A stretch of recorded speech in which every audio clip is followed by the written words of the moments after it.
Assalamualaikum warahmatullahi wabarakatuh. Jumpa kembali di kelas informatika. Pada pertemuan kali ini kita akan membahas tentang pengenalan sebuah bahasa pemrograman yang berfungsi sebagai tools untuk mengembangkan sebuah halaman web atau membuat sebuah halaman web. Nah, pada kali ini kita akan bahas yaitu bahasa HTML. Nah, apa itu HTML? Kemudian bagaimana cara penulisan kodenya, kemudian apa saja yang harus kita tuliskan, yang harus kita pelajarin. Simak terus video kali ini ya untuk lebih memahami lagi tentang bahasa HTML. Nah, kita lanjutkan. Yang pertama pengertian ya. Jadi HTML itu adalah sebuah singkatan ya dari kepanjangannya yaitu Hypertext Markup Language, yaitu adalah sebuah bahasa pemrograman standar untuk membuat halaman web. Jadi HTML itu adalah sebuah bahasa yang dia sifatnya pokok ya. Jadi untuk membuat sebuah halaman web itu wajib harus ada HTML-nya ya. Jadi itu ibaratnya sebuah body ya, body untuk membuat sebuah halaman web. Walaupun nanti pada saat kita membuat halaman web itu kita bisa tambahkan dengan bahasa-bahasa yang lain sebagai pelengkapnya. Misalnya nanti ada JavaScript, ada CSS, kemudian mungkin ada juga yang lain apa yang bisa kita masukkan sebagai tambahan untuk melengkapi halaman web yang kita buat. Tapi pada intinya nanti bahasa dasarnya adalah bahasa HTML.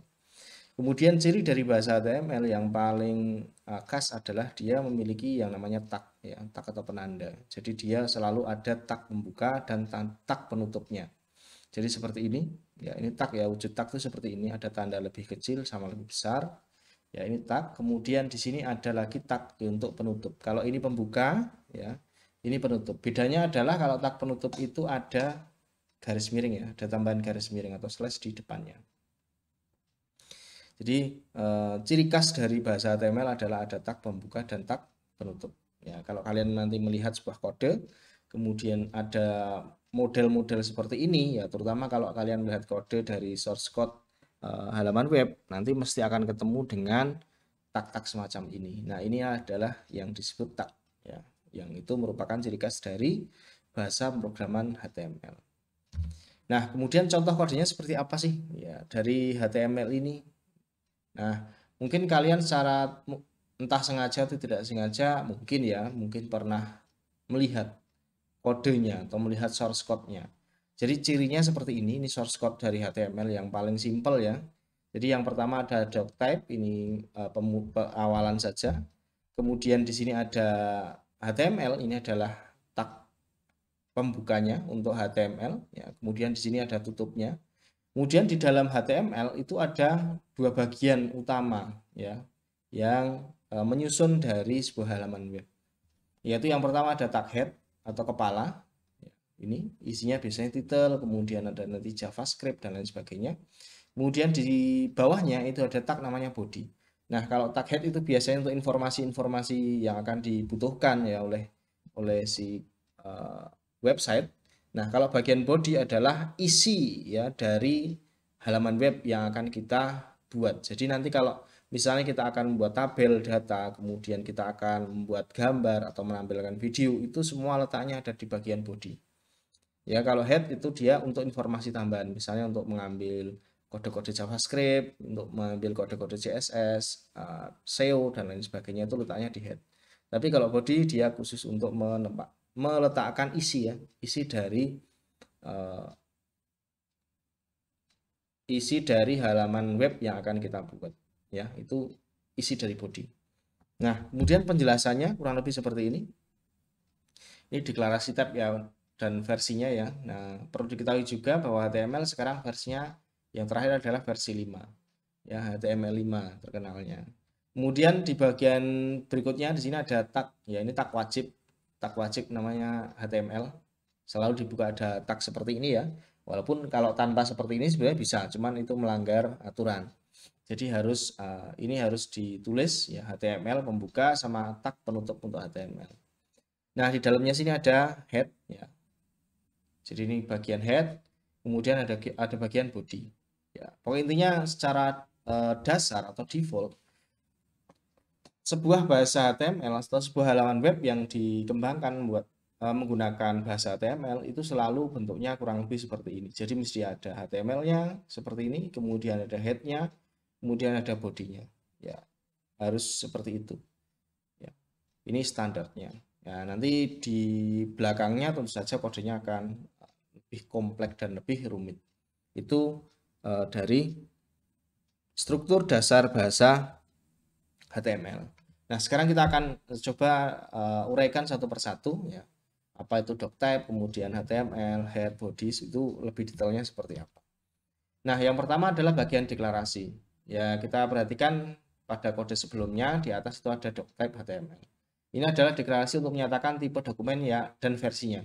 Pada contoh di atas kita menyatakan dokumen ini bertipe HTML dan versinya adalah versi 5. Jadi kalau yang menggunakan versi 5 itu di atasnya selalu ada seperti ini. Ya, yang versi 5 ya. Versi yang terbaru saat ini. Tentu saja kita belajarnya harus yang terbaru ya. Kalau belajarnya yang sudah lama nanti kita sudah ketinggalan zaman ya. Jadi malah percuma. Kita harus menggunakan versi yang paling baru. Itu deklarasi ya. Harus selalu ada. Ya sebenarnya tidak pun tidak ada masalah ya, tapi nanti itu kalau misalnya dikoreksi itu nanti akan menjadi istilahnya bug ya.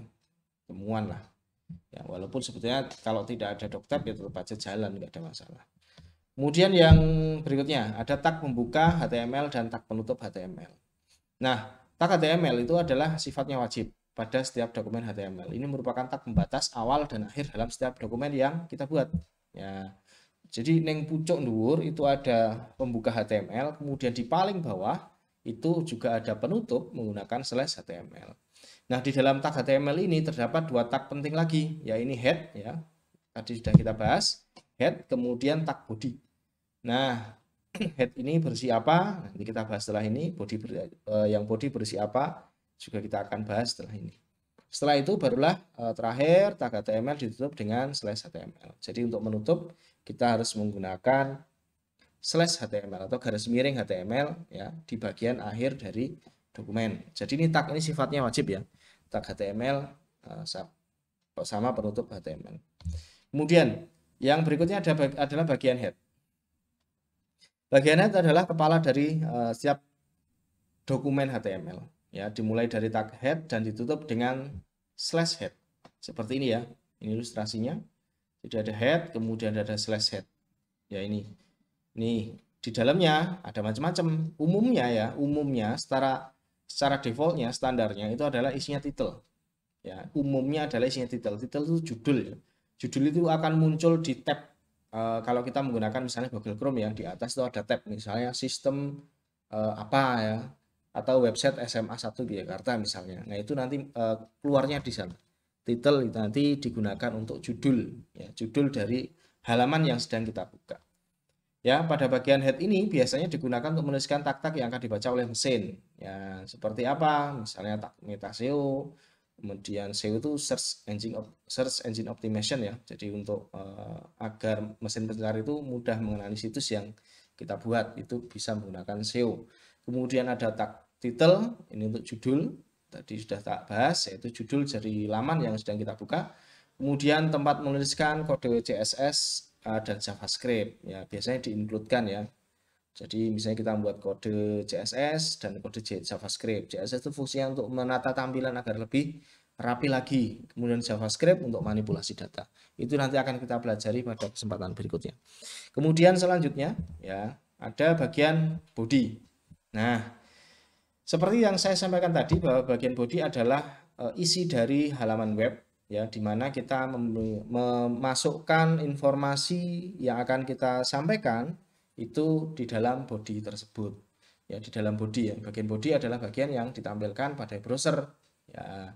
Penulisannya dimulai dari tag body dan ditutup dengan slash body itu ya. Jadi isinya nanti ya informasi apa yang kita akan sampaikan, misalnya kita bikin tabel kemudian ada datanya, kita juga bisa bikin misalnya insert video atau kita bisa bikin grafik dan lain sebagainya dari data yang ingin kita sampaikan. Itu diisikan atau ditempatkan di dalam body ya, intinya untuk dia adalah tag atau wadah untuk isi dari halaman web ya.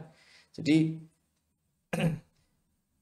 ciri dari tag adalah ya di sini pembuka, penutup, lah isinya itu apa, ya itu dibatasi dengan tag pembuka dan penutup. Oke, itu bagian body dari HTML. Kemudian selanjutnya ya ekstensi dan nama file untuk HTML. Nah, eh, untuk membuat HTML tentu saja kita harus menyimpan file kita ke dalam bentuk ekstensi yang sudah ditentukan oleh pengembang. Misalnya kalau kita ingin menyimpan gambar ya sebagai contoh, gambar itu kan kita juga mengenal ada banyak ekstensi. Misalnya ada JPEG, kemudian ada juga GIF, ada juga bitmap dan lain sebagainya. Nah, sama halnya dengan halaman web. Nah, halaman web sendiri itu ada beberapa ekstensi yang bisa kita gunakan. Sebagai contoh di sini HTML ya. Jadi kita menggunakan HTML. Jadi setiap kita menyimpan filenya, misalnya kita sudah membuat kodenya ya, kita coding, kemudian kita mau simpan, itu jangan lupa ditambahi dengan ekstensi HTML, titik HTML ya, atau juga bisa sebenarnya titik HTM saja tidak masalah, bisa ya. Jadi nanti setiap ada sebuah file yang diakhiri dengan ekstensi HTML, ketika kita eksekusi, kita klik 2 kali seperti itu, nanti dia akan membuka yang namanya web browser ya. Jadi langsung buka Chrome atau membuka Firefox ya, semacam itu. Jadi dia langsung buka web browser dan akan menampilkan isi dari halaman web yang sudah kita buat. Jadi jangan lupa ekstensi dari file ya dari HTML itu adalah .html atau .htm saja juga boleh. Ya, itu ekstensinya. Namanya bebas terserah. Tapi kalau kita membutuhkan apa ya, misalnya sebuah file yang akan langsung dieksekusi oleh komputer, itu biasanya kita menggunakan index.htm ya, tetapi nanti pelajarannya nanti saja. Lanjut.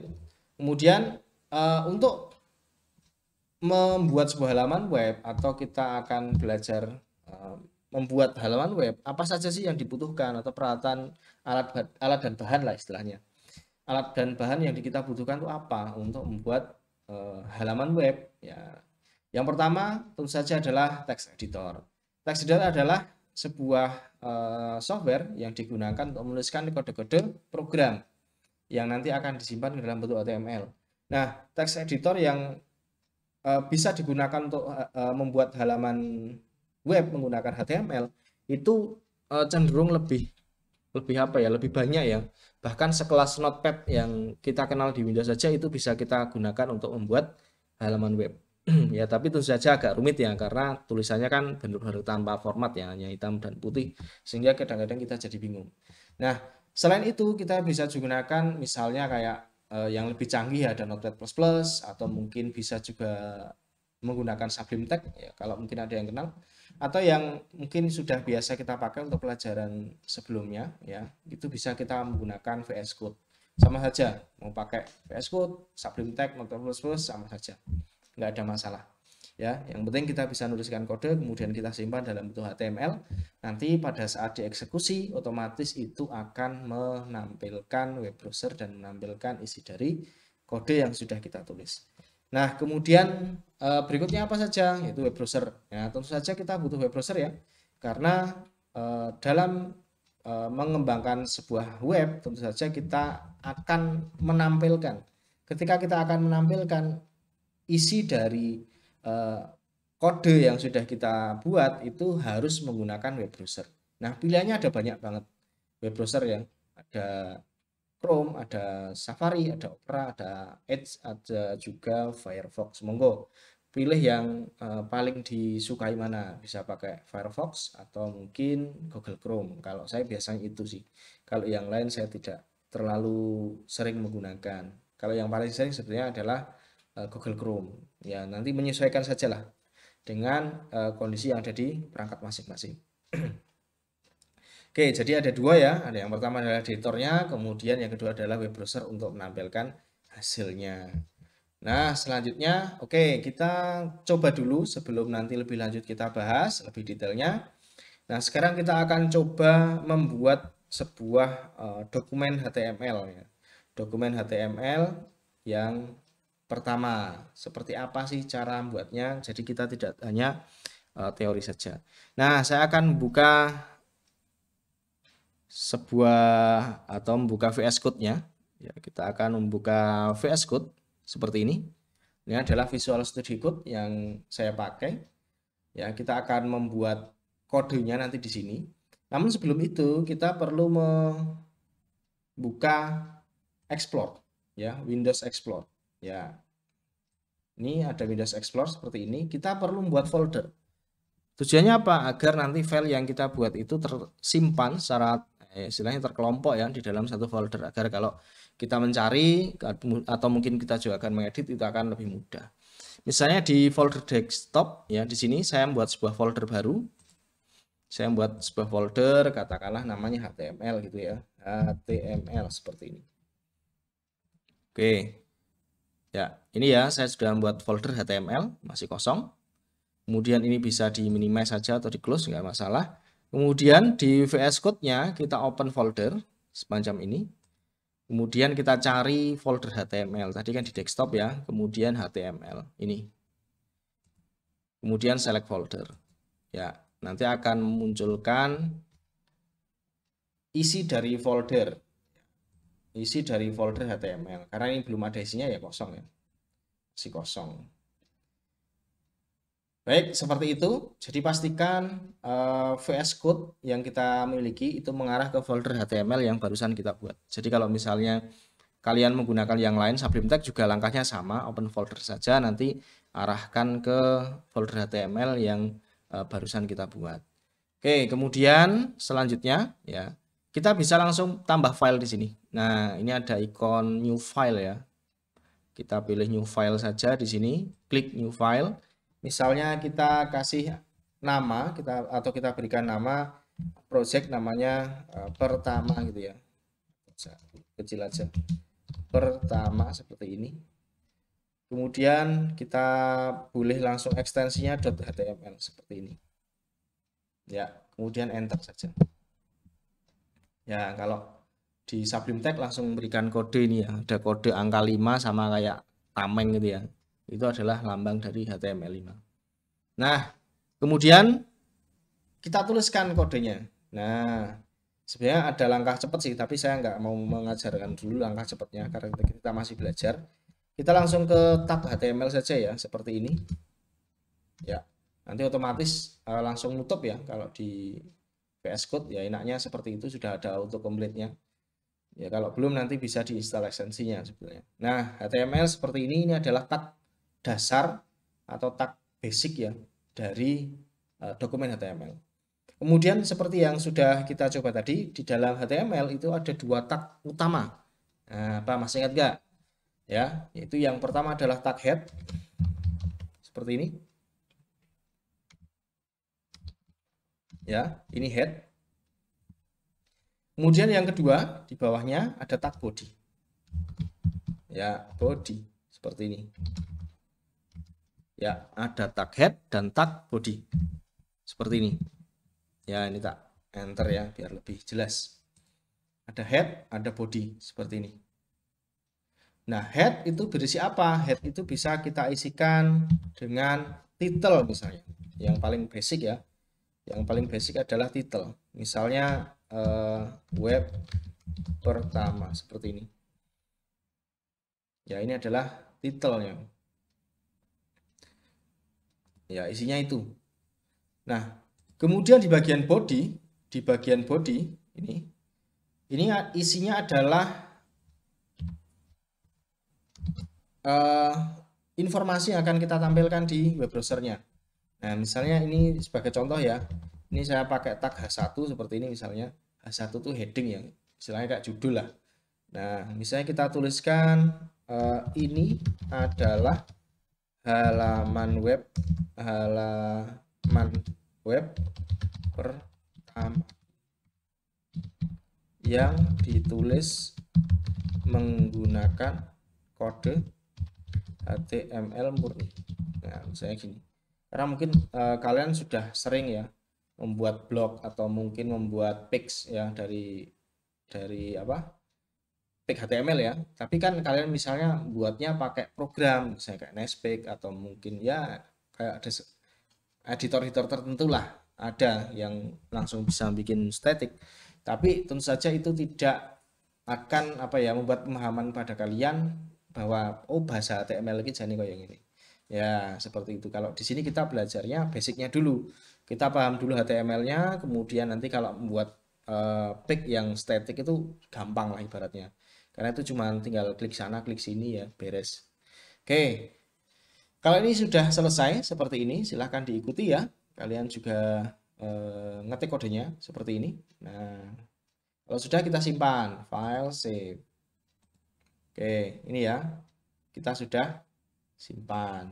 Nah, berikutnya apa yang kita harus lakukan yaitu adalah mengecek kode HTML. Kita eksekusi lah intinya. Kita eksekusi kode HTML-nya apakah bisa jalan apa tidak. Nah, caranya kita cari dulu filenya ya. Tadi kita buat folder HTML di desktop ya. Kemudian kita masuk ke folder HTML-nya seperti ini. Nah, di sini sudah ada file dengan nama pertama. Nah, perhatikan di sini ikonnya adalah ikon Google Chrome ya. Di sini adalah ikon Google Chrome ya. Yang menandakan bahwa ini adalah file yang bisa dibuka menggunakan browser ya, entah Google Chrome atau Firefox tergantung default browser yang ada di komputer kalian. Nah, untuk membuka gimana ya? Ini bisa klik kanan, open ya, open with. Ini juga bisa Google Chrome, Firefox, Internet Explorer, Edge dan lain sebagainya. Bisa juga langsung diklik 2 kali aja. Kita klik 2 kali misalnya. Ya. Nanti yang muncul adalah seperti ini. Ya, ini adalah halaman web pertamaku yang ditulis menggunakan kode HTML murni. Nah, seperti itu ya. Cara membuat halaman web yang paling basic lah ibaratnya. Jadi kita tidak membuat halaman web yang tinggal template sana template sini, tapi kita belajar dulu bagaimana sebetulnya sebuah halaman web itu disusun, yaitu menggunakan kode-kode HTML, kode-kode JavaScript, nanti ada kode-kode juga CSS. Ya, itu pengenalan atau intro dari halaman web yang kita buat menggunakan kode HTML. Oke, kita kembali lagi ke editornya di sini ya. Misalnya kita tambah lagi di bawahnya pakai P atau paragraf seperti ini misalnya. Ya. Ya. Senang sekali rasanya bisa belajar bahasa HTML. Seperti ini misalnya. Terus kita simpan. Ya, save. Kemudian kita buka browsernya lagi. Nah, kok belum berubah Pak? Ya, belum. Karena dia punya sifat tidak langsung berubah ya.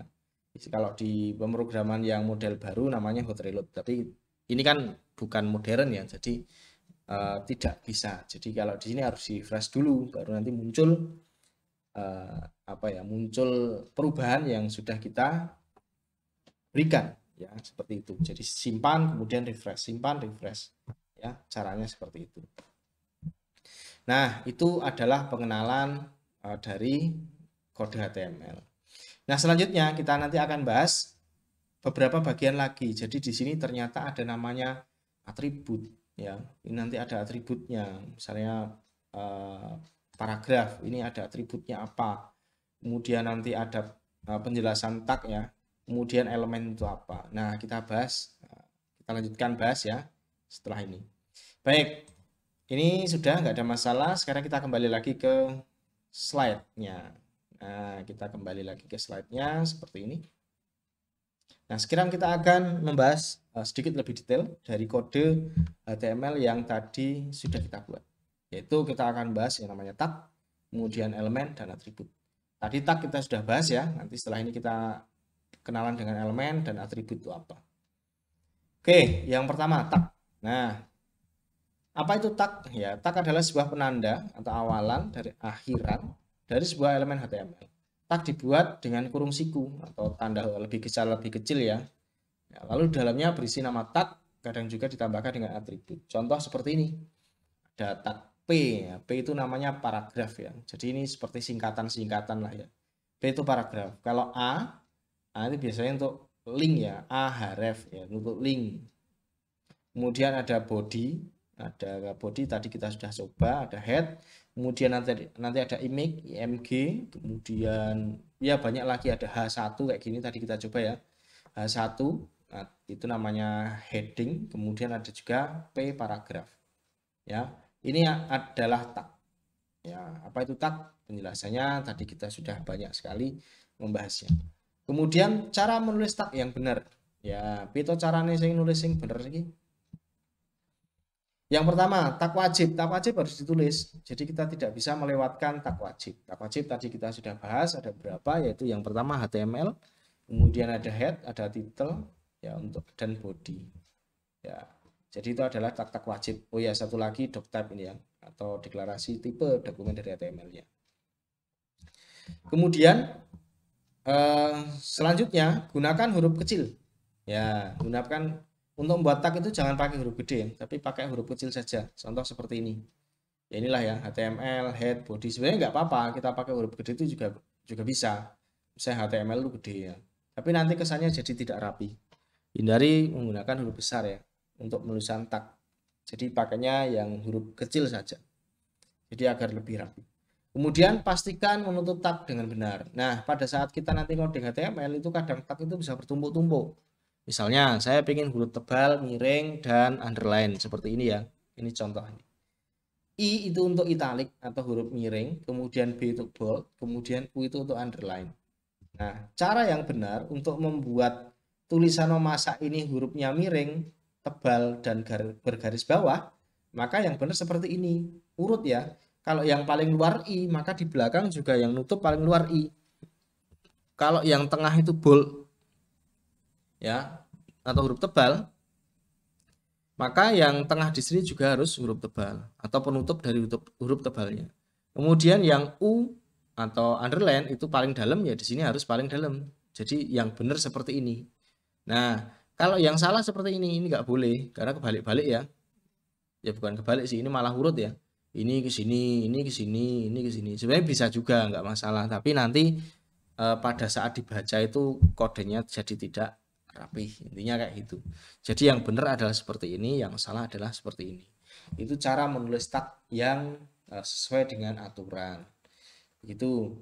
Kemudian selanjutnya apa itu elemen ya. Jadi kalau tadi kita sudah bicara tag, sekarang kita membahas elemen.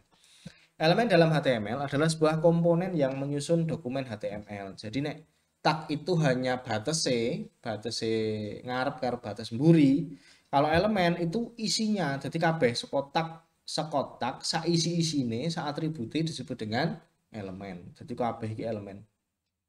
Ya, isine apa? Ono atribut, ono isine, ada tagnya.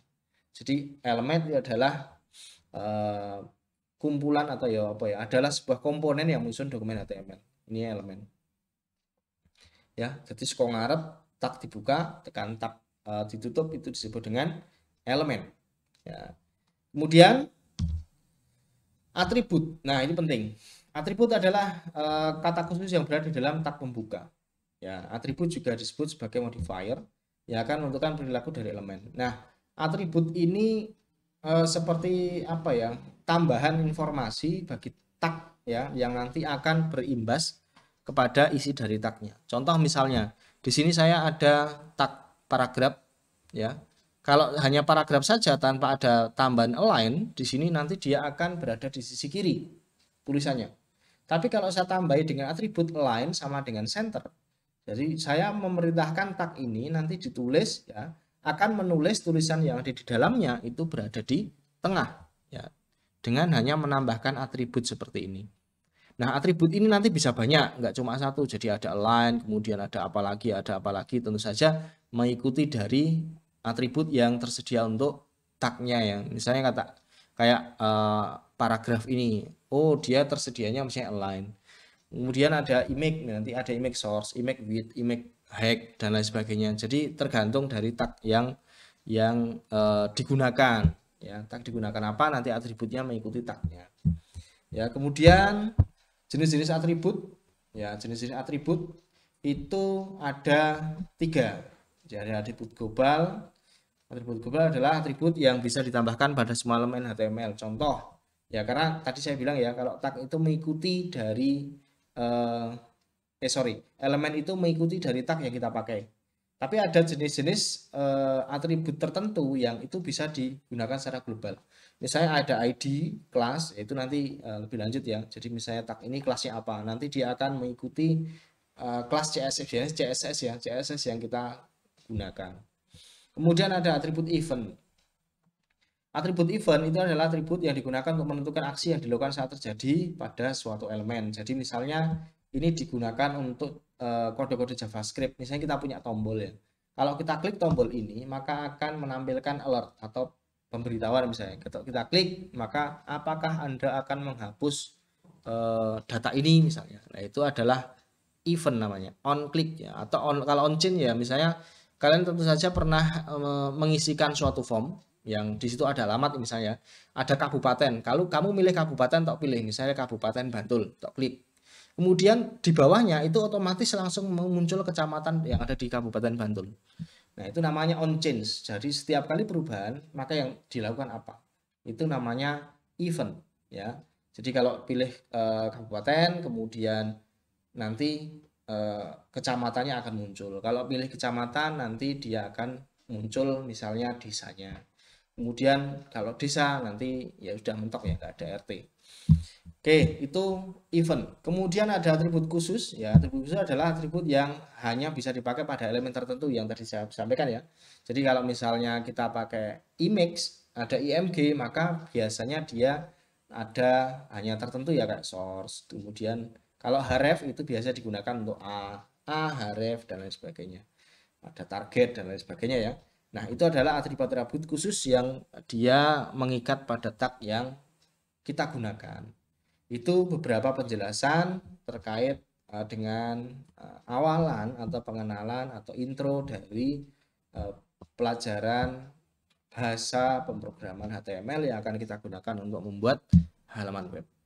Nah, oke, terima kasih ya. Sampai di sini dulu untuk pengenalan halaman web ya, pengembangan halaman web menggunakan bahasa pemrograman HTML ya. Nanti tentu saja kita harus banyak mencoba melakukan praktek sehingga kita lebih lancar atau lebih fasih dalam yang nomor satu, mungkin mengenali tag-tag yang akan sering kita gunakan ya, karena tag HTML yang nanti akan dijumpai cukup banyak sehingga kita perlu tidak harus menghafal ya, tapi kita memahami bahwa oh, kalau saya mau bikin table berarti tagnya seperti ini. Kalau saya mau bikin image atau video berarti tagnya seperti ini. Gitu ya. Jadi nanti akan kita lanjutkan pada pertemuan setelahnya untuk praktek ya, membuat halaman web menggunakan kode HTML. Baik, itu saja yang dapat saya sampaikan untuk video kali ini. Selamat belajar. Assalamualaikum warahmatullahi wabarakatuh.